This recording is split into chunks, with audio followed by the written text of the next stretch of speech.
Warga meminta kepada pemerintah kota Banjarmasin untuk mensinkronkan antara pembangunan trotoar wan jalan. Aspirasi yang dikeluhkan warga ini muncul lantaran banyaknya penambalan jalan di Jalan Ahmad Yani. Menanggapi permasalahan ini, pihaknya sudah melakukan pemeliharaan jalan nasional tersebut dengan baik. Bahkan di tahun 2020 ini rencananya kada ada lagi pelapisan jalan atau overlay.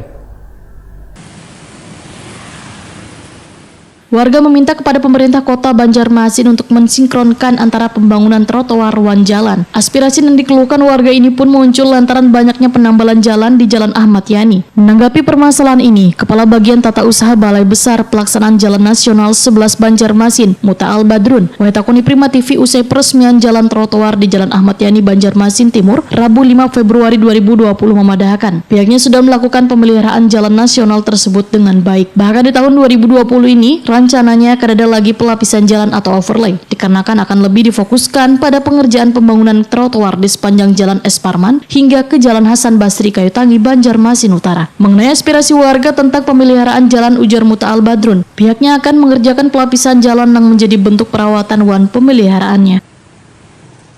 Kita selalu pelihara. Tapi untuk untuk tahun ini kita tidak ada untuk overlay ya.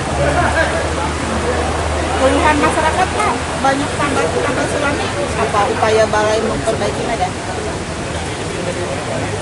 Itulah pemeliharaan yang kita lakukan, tambal sulam. Jadi makanya saya bilang belum ada kita lagi pelapisan ulang belum. Pelapisan ulang ini cuma di kota Banjarmasin atau seluruh jalan yang... Kalau kami seluruh jalan, jadi sepanjang kalau untuk Kalimantan Selatan itu sepanjang 200,6 km. Termasuk di Banjarbaru itu malah? Masuk Banjarbaru.